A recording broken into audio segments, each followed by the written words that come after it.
ఓం నమో వెంకటేశాయ. జనరల్గా నేను జాతకాలు చెప్పేటప్పుడు దేశ కాలమాన పరిస్థితులను అని చెప్తా ఉంటా. ఆ దేశ కాలమాన పరిస్థితులను బట్టి కలియుగంలో జనాలు ఎక్కువగా ఫేస్ చేస్తున్నది, సమస్యల బారిన పడుతున్నది కారణం బలుపు. సో ఇవాళ మన హెడ్లైన్స్ వచ్చి బలుపు, ఈగో. కొద్దిగా పెద్ద వీడియో పెడతాను, దయచేసి అందరూ చివరి వరకు చూడండి. సో దీన్ని బలుపు అంటే ఈగో. సో మనం గ్రహాలను తీసుకున్నాం. ఫస్ట్ బుధుడు ఏం చేస్తాడంటే బలుపుని ఇస్తాడు. చంద్రుడు ఏం చేస్తాడంటే చులకన భావాన్ని ఇస్తాడు. అంటే ఇతరులు అంటే చులకనగా మాట్లాడము, చులకనగా చూడడం అనేది చంద్రుడు ఇస్తాడు. కుజుడు ఏం చేస్తాడు అంటే కుళ్ళు, కుతంత్రాలు. అంటే ఒక వ్యక్తి బాగుపడుతుంటే చూసి ఓర్వలేనితనము, అలాగే కుతంత్రాలు అంటే వాళ్ళని ఎట్లా కిందికి దించాలా, కాళ్ళు పట్టుకుని లాగాలా అని చెప్పి ప్రయత్నం చేసేటువంటి కుతంత్రాలు.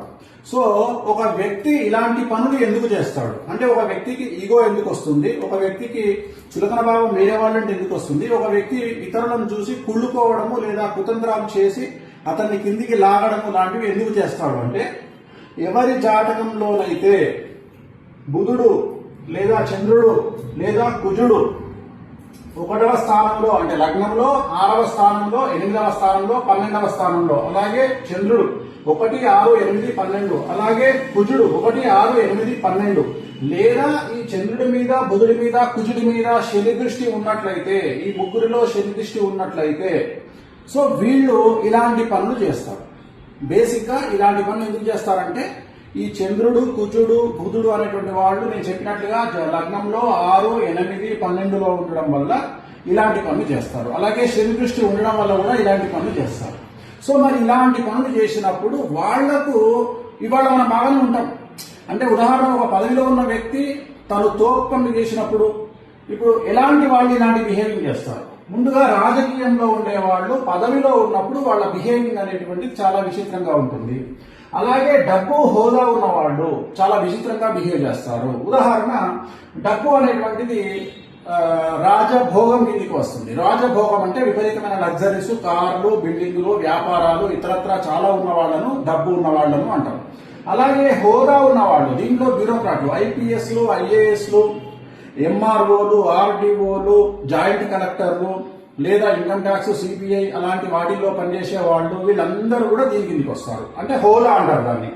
సో వీళ్ళు. అలాగే సక్సెస్ ఉన్నటువంటి సెలబ్రిటీలు, అంటే సక్సెస్ ఉన్నటువంటి సెలబ్రిటీలు, సక్సెస్ ఉన్నా లేకపోయినా సెలబ్రిటీయే, కానీ సక్సెస్ ఉన్నప్పుడు విర్రవీగేటువంటి సెలబ్రిటీలు. అలాగే ఇప్పుడు ప్రజెంట్ తీసుకుంటే ఇన్స్టాగ్రామ్ లో, ఫేస్బుక్ లో, యూట్యూబ్ లో మమ్మల్ని జనాలు గుర్తిస్తున్నారు, మాతో సెల్ఫీ దిగుతున్నారు అని బిహేవ్ చేసేటువంటి సెలబ్రిటీలు. అలాగే పనిచేసే ప్రదేశము లేదా యజమాని లేదా సంస్థల వల్ల, అంటే ఒక ప్రదేశంలో పనిచేస్తున్నప్పుడు, లేదా ఒక మినిస్టర్ దగ్గర పనిచేస్తున్నప్పుడు, లేదా ఒక తోపు సెలబ్రిటీ దగ్గర పనిచేస్తున్నప్పుడు, లేదా ఒక పెద్ద సంస్థలో, గుర్తింపు పొందే సంస్థలో పనిచేస్తున్నప్పుడు ఆ ఉద్యోగం చేయడం వల్ల వాళ్ళు ప్రదర్శించేటువంటిది, ఇప్పుడు నేను పైన ప్రదర్శించే బలుపు గాని, చులకన భావం గాని, కుళ్ళు, కుతంత్రాలు గాని, అంటే ఎవరిని చూసుకొని అంటే వాళ్ళ యజమానిని చూసుకొని. సో దానివల్ల. అలాగే ఇప్పుడు ఈ బిహేవింగ్ చేస్తారు, బాగానే ఉంది, కానీ బిహేవింగ్ తర్వాత ఏం జరుగుతుంది దాని గురించి మనం మాట్లాడుకుందాం. సో ఫస్ట్ రాజకీయ నాయకులంగా తీసుకున్నట్లయితే పదవి కోల్పోవడం. ఎప్పుడైతే పదవి కోల్పోయినాడో ఇమ్మీడియట్ గా శత్రువుల విజృంభణ. అంటే వీళ్ళ పదవి పోతే రాజకీయంగా ఏం జరుగుతుంది, వీళ్ళ శత్రువులు అభివృద్ధిలోకి వస్తారు, అంటే వీళ్ళ శత్రువులు పదవిలోకి వస్తారు. అప్పుడు ఏం చేస్తాడు, ఈయన మీద దాడి చేయడం స్టార్ట్ చేస్తారు. అలాగే డబ్బు, హోదా. ఇప్పుడు ఉదాహరణ, ఒక మంచి అడ్మినిస్ట్రేషన్ లో ఉన్నటువంటి ఒక ఐపీఎస్, ఐఏఎస్ ఎవరో ఒకళ్ళు తాను ఉన్నప్పుడు నిర్వహించేటువంటి పనులు, ఆ యొక్క ఈ గ్రహాల ప్రభావం చేత తను బిహేవింగ్ చేసిన దానికి తను వేరే గవర్నమెంట్ వచ్చినప్పుడు, తన శత్రువులు అధికారంలోకి వచ్చినప్పుడు వీళ్లను జైలుకు పంపించాలి అనే ప్రయత్నం జరుగుతుంది. ఇది రాజకీయ నాయకులకు ఉంటుంది, బ్యూరోక్రాట్స్కి ఉంటుంది. ప్రజెంట్ మనం ట్రెండ్ చూస్తా ఉన్నాం. ఇప్పుడు భారతదేశంలో ఈ ట్రెండ్ చాలా ఎక్కువగా ఉంది. సో ఎవరైతే రాజకీయ నాయకులు ఉంటారో, లేదా మంచి పదవిలో ఉండేటువంటి రాజయోగంలో ఉంటారో, అంటే ఐఏఎస్ కానీ, ఐపీఎస్ కానీ, ఇతరత్ర సెక్రటరీస్ కానీ, ఓఎస్డీ కానీ, ప్రిన్సిపల్ సెక్రటరీ కానీ, వాళ్ళందరూ వేరే వాళ్ళు రూలింగ్ లోకి వచ్చినప్పుడు జైలుకు పోయేటువంటి అవకాశాలు ఉంటాయి. సో నెక్స్ట్ హోదా. హోదా అంటే మనం ఆ పొజిషన్ అనుకున్నాం. అలాగే డబ్బు, బాగా డబ్బుండి, బాగా మంచి విపరీతమైన ప్రాపర్టీస్ కొనుక్కొని, లేదా విపరీతంగా డబ్బు సంపాదించి, విపరీతమైనటువంటి లాభాల్లో వ్యాపారాలు చేసి డబ్బులు సంపాదించి, ఆ డబ్బు వల్ల ఈ 3 గ్రహాల వల్ల బలుగును ప్రదర్శించే వాళ్ళు ఉంటారు.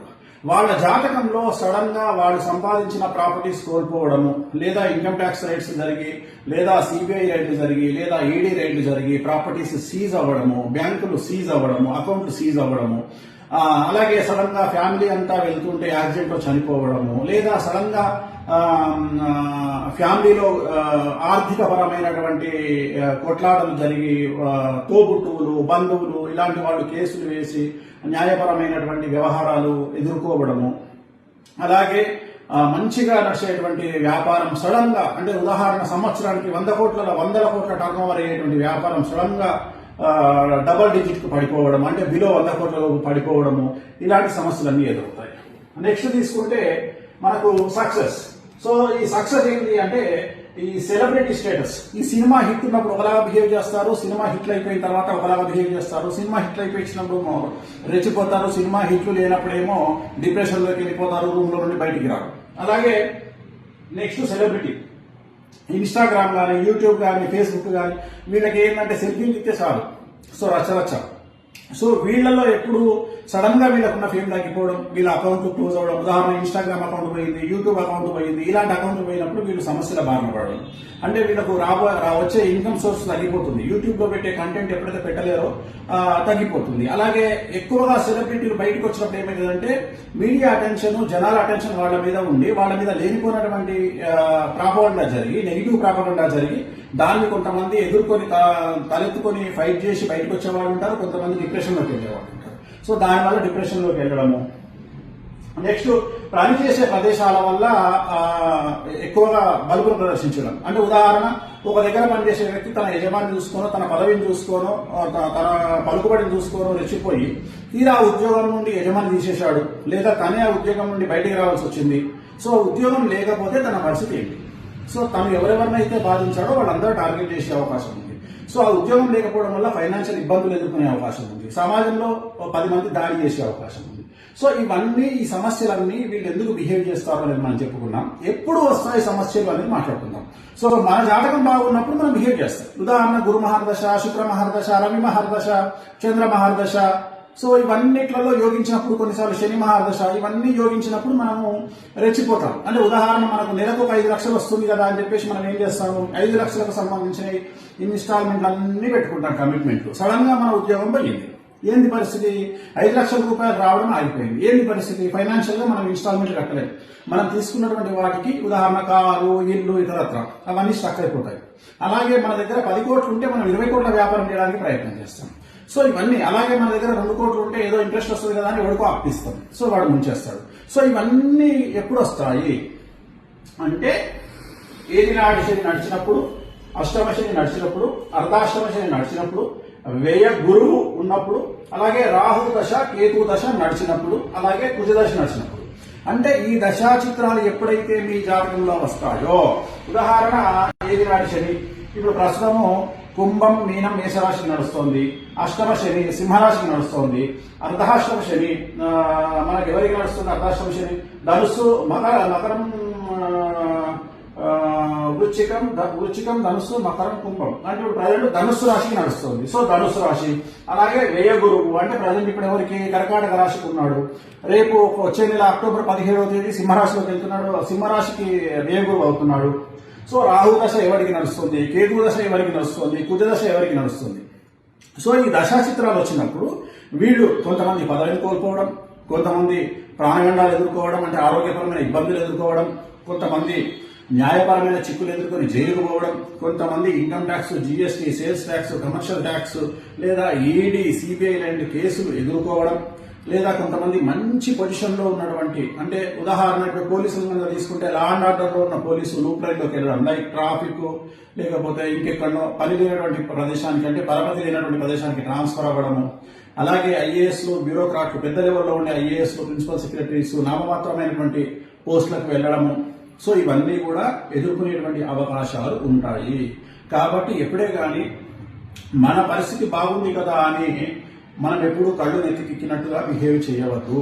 సో సాధ్యమైనంత వరకు చాలా జాగ్రత్తగా ఉండాలి. ప్రజెంట్ భారతదేశ కాలమాన పరిస్థితులను బట్టి బట్ట కాల్చి మీదేయడం అనేటువంటిది చాలా ట్రెండింగ్ లో ఉంది. సో నేను నీ మీద బురద చల్లుతాను, నువ్వేమన్నా చేసుకో, నాకు సంబంధం లేదు.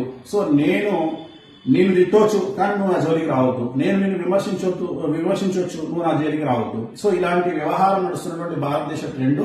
అలాగే నరఘోష చాలా తీవ్రంగా ఉంది. ఒక కారులో మీరు ఎక్కిపోతున్నా, మీ ఫ్యామిలీ వెళ్తున్నా చూసి తట్టుకునేటువంటి జనాలు లేరు. అది స్నేహితులైనా, బంధువులైనా, మన వాళ్ళు ఎవరైనా సరే.